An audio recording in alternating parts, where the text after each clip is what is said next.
একজন দুঃখী মধ্যবিত্ত প্রবাসীর কি আর্তনাদ। একজন প্রবাসী দূর দেশে থাইকাও যদি সারাদিন কাজ কইরা সন্ধ্যা বা রাতে বাসায় এসে যদি ফ্যামিলির সাথে ঠিকভাবে কথা না বলতে পারে, তাইলে এই প্রবাসীটার মন মানসিকতা কোথায় যায়? আসসালামু আলাইকুম। দূরে এবং কাছে যে যেখান থেকে ভিডিওটা দেখছেন সবাইকে আন্তরিক ধন্যবাদ। ভিডিওটা ভালো লাগলে লাইক, কমেন্ট, শেয়ার করে অন্যকে দেখার সুযোগ করে দিবেন। আজকে আমরা একটা বিষয়ে কথা বলতে চাচ্ছি। বিষয়টা হচ্ছে এই যে প্রবাসী লোকদেরকে আমাদের বাংলাদেশের সরকার এতটা কষ্ট দিচ্ছে। গতকালকে থেকে আমাদের ইন্টারনেট সেবা বন্ধ। কোনো প্রবাসীরা বাড়িতে কথা বলতে পারতেছে না। এরা সবাই মনে করেন যে আপনার এই নেটওয়ার্ক থেকে বিচ্ছিন্ন। আমাদের এখানে আমরা একজন বড় ভাইকে পাইছি।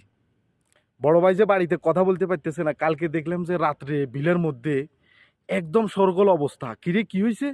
এখন সবার একটা প্রতিক্রিয়া যে আমরা বাড়িতে কথা বলতে পারতেছি না। এইটা কি সরকার আমাদের সাথে করতে পারে?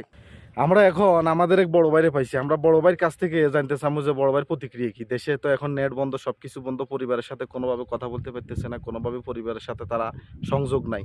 বড় ভাইয়ের প্রতিক্রিয়া আমরা এখন জানতে চাইবো। বড় ভাই বলেন আপনার প্রতিক্রিয়া।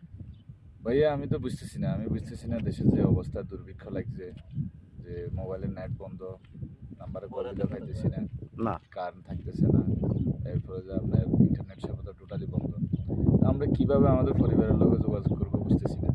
সরকার কি করতেছে? আমাদের রেমিটেন্স টাকা দিয়ে সরকার চলতেছে, দেশ চলতেছে। আজ আমরা রেমিটেন্স যোদ্ধারাই কি আমাদের পরিবারের সাথে যোগাযোগ করতে পারতেছি না। দেশে কি গৃহযুদ্ধ লাগছে সেটাও বুঝতেছি না।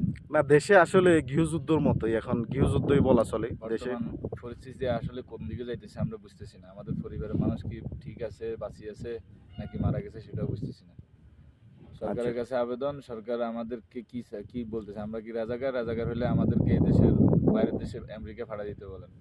ওখানে গেলে মনে হয় যে একটু ভালো থাকতে পারবো। আচ্ছা, যাক, আপনার কাছ থেকে এই বিষয়ে শুনলাম। হুম।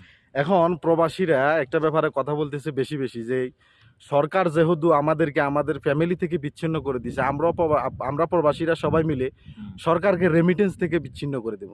এটা আমাদের করণীয় দরকার। এখন প্রত্যেক প্রবাসী এই কাজটা করার দরকার, যে আমরা ব্যাংকে টাকা পাঠাবো না, আমরা দেশে এখন টাকা পাঠাবো না। যে সরকাররে আমরা বুঝাই দিব যে আমরা কি করতে পারি। আমাদের টাকায় দেশ চলে। আমাদের প্রবাসীদের টাকায় দেশ চলতেছে। এই রেমিটেন্স যোদ্ধারা যদি না থাকতো আজ দেশ কিভাবে চলতো? আপনারা দেখলেন ভিডিওটা শুনলেন যে একজন দুঃখী মধ্যবিত্ত প্রবাসীর কি আর্তনাদ। একজন প্রবাসী দূর দেশে থাইকাও যদি সারাদিন কাজ কইরা সন্ধ্যা বা রাতে বাসায় এসে যদি ফ্যামিলির সাথে ঠিকভাবে কথা না বলতে পারে, তাইলে এই প্রবাসীটার মন মানসিকতা কোথায় যায়? আমরা আরো কিছু মানুষ আছে, তাদের প্রতিক্রিয়া আমরা জানবো। তাদের প্রতিক্রিয়া আপনাদেরকে আমরা এই ভিডিওতে দেখাবো। আর একটা কথা হচ্ছে যে আমাদের ছোট, ছোট বাচ্চারা আন্দোলন করতেছে। ওখানে সরকার হস্তক্ষেপ না করলে পারত। অবশ্যই। আজ এই ছোট বাচ্চারা ওরা যুদ্ধ দেখে নাই, মুক্তিযুদ্ধ সম্বন্ধে তেমন একটা জানে না। ওদেরকেও রাজাকার বলতেছে। রাজাকারের ট্যাগ বসায় দিছে হ্যাঁ, ওদের। এটা সরকারের উচিত হয় নাই। সে বিধায় আজ ছেলেরা মাঠে নামছে। অবশ্যই। তো এখনো সময় আছে, সরকার চাইলে ছেলেদেরকে বুঝায় বাজায় নিতে পারে, উঠাতে পারে, ওদের দাবি মানে নিতে পারে। এটাই ভালো হবে, সরকারের জন্য ভালো হবে, দেশের জন্য ভালো হবে, জনগণের জন্য ভালো হবে। এটা সরকারের কাছে আমাদের আবেদন।